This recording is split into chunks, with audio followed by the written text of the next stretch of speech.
महामहा की घोषणा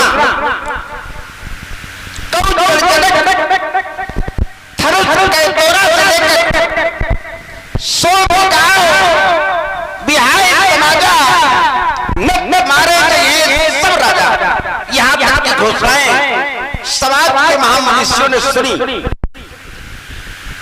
राजा मारे जाएंगे, राजा मारे जाने चाहिए ही, क्योंकि राजा बात कर रहे थे, राजा जानकी जी को छीनने की बात कर रहे थे, और राजा हम दोनों भाइयों को बांधने की भी बात कर रहे थे, धरी बांधो बालक तो। और यहाँ तक कि राजा जनक को जीतने की भी बात कर रहे थे, जीतूं समर सहित दो भाई कब जो दे कच करई, तो राजा तो मारे जाने चाहिए। लेकिन घोषणा में मैं विचार कर रहा हूं कि राजा कौन से मारे जाने चाहिए, राजा वो मारे जाने चाहिए जो दुष्टता का परिचय दे रहे हैं, क्योंकि राजाओं को मारने का अधिकार किसको है? राजा अगर प्रजा का कोई व्यक्ति उत्पात करे तो उसको दंड देने का अधिकार राजा का है, लेकिन अगर राजा उत्पात करे तो दंड कौन देगा? अगर राजा उत्पात करे तो हमारी भारतीय संस्कृति में, हमारी सनातन संस्कृति में व्यवस्था दी गई है कि यदि राजा उत्पात करे तो ये महामनीषी उसको दंड देने का अधिकार रखते हैं। और ये महामनीषी तो राजाओं को दंड देने के लिए चर्चित है, और सामान्य चर्चित नहीं बहुचर्चित है, क्योंकि इन्होंने 21 बार राजाओं को दंडित किया है। तो इसलिए, और सामान्य महात्मा नहीं है, ये केवल ब्राह्मण नहीं है, ये तो ब्राह्मण के साथ मुनि है, और मुनि ही नहीं है, ये योग चित्तवृत्ति निरोधा की पराकाष्ठा पार करके निरुक्त वृत्तंतर शिवे चित्तस्य निश्चला या समासेन योगा सखल पंचधा मंत्र योगा स्पर्श योगा भाव योग तथोपरा अभाव योग सर्वेभ्यो महायोगा परोमता की पराकाष्ठा को भी पार कर लिया है जिन्होंने। तो ऐसे महायोगी के पास तो राजाओं को दंडित करने का सर्वाधिकार सुरक्षित है। लेकिन हम ये देख रहे हैं कि योगी की जब घोषणा हुई मारे चाहिए सब राजा, तो राजा भयभीत कौन है? वो लोग भी भयभीत हैं जो राजा नहीं है, वो लोग भी भयभीत हैं जो राजा हैं। सुर मुनि नाग नगर नर नारी सोचई सकल त्रास और भारी। अब महायोगी का अनुशासन मैंने देखा, महायोगी ने घोषणा तो कर दी लेकिन अभी मारना प्रारंभ नहीं किया। अब हम ये देखेंगे कि आखिर इतने बड़े महायोगी राजाओं को मारते कैसे हैं, और ये जब राजाओं को मारेंगे तो राजाओं की प्रतिक्रिया क्या होगी, क्योंकि इन्होंने 21 बार राजाओं को मारा है। लेकिन जब मैं ध्यान करता हूँ तो इनकी बात पर जब मैं ध्यान करता हूँ, विचार करता हूँ, देखता हूँ, तो दिखाई क्या पड़ता है कि जो दुष्ट राजा है, जो सीता जी को छीनने की बात कर रहे थे, वो तो प्रसन्न है, और जो साधु लोग हैं वो अप्रसन्न हैं, वो भयभीत हैं। क्या यही योगी का अनुशासन है? क्या यही योगी का सुशासन है? योगी का सुशासन में देख रहा हूं कि योगी के सुशासन में जिसको भय युक्त होना चाहिए वो भय मुक्त है, और जो भय मुक्त है वो भय युक्त दिखाई पड़ता है। ये क्या यही योगी का अनुशासन है? क्या यही योगी का सुशासन है? महात्मा जी ने घोषणा कर दी लेकिन एक कार्य रूप में अभी परिणित नहीं कर पा रहे। लगता है योगी की विधा है कि केवल घोषणा कर दो, समाज का हर व्यक्ति भयभीत हो जाए तो लगता है सुशासन आ गया, जबकि सुशासन की परिभाषा क्या है? हमारी अयोध्या में सुशासन है, कैसी व्यवस्था है? सब नर करई परस्पर प्रीति कैसी है? परस्पर प्रीति और चलई स्वधर्म निरत श्रुति नीति। तो श्रुति की नीति पर लोग आचरण करें, ये तो सुशासन है। लेकिन सारे समाज में भय व्याप्त हो जाए, योगी का भय व्याप्त हो जाए, अच्छे लोग भय से युक्त हो जाए, अच्छे लोग भयभीत हो जाए, तो उसको फिर सुशासन नहीं कहा जा सकता। लगता है योगी के सुशासन की व्यवस्था यही है। इसके पहले कि जब मैं घोषणा पर विचार करता हूं तो महामुनि जी ने श्री राम को देखा, और श्री राम को देखने के पहले बाद में श्री राम की बात भी सुनी।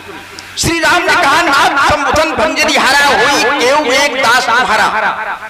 अब विचार करता हूं कि जिस समय श्री राम का आगमन मिथिला के समाज में हुआ, तो मिथिला के समाज में जिसने जिसने श्री राम को देखा तो किसी न किसी भाव से देखा।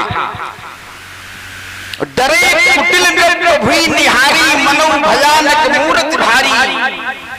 रहे असुर छो निपबेसा, तिन प्रभु प्रगट काल सब।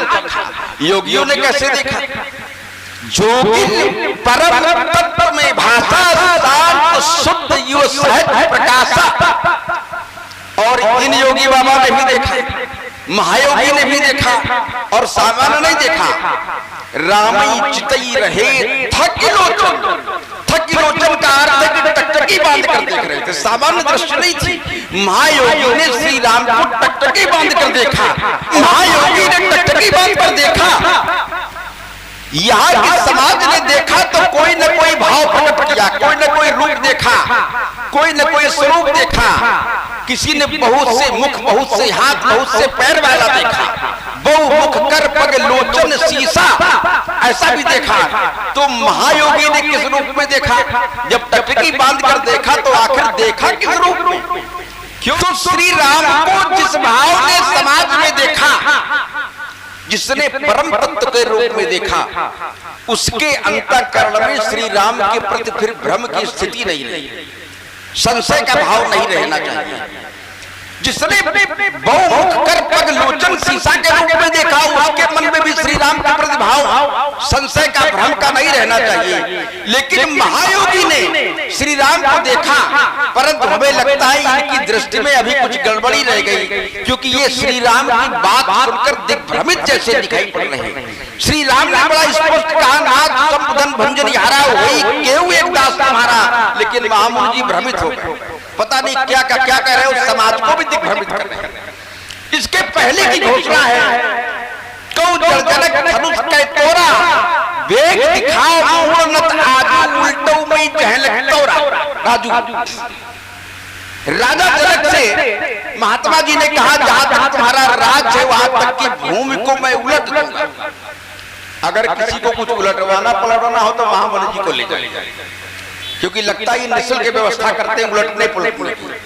कोई किसी का घर गिरा दे ये तो सुना होगा, लेकिन कोई किसी का राज्य ही पलट दे, धरती पलट दे, ये पहली बार सुना होगा। जिस समय धरती पर आपत्ति आती है तो धरती जाती कहां है? अतिशय देख धर्म के ग्लानि, परम संभीत धरा अकुलानी।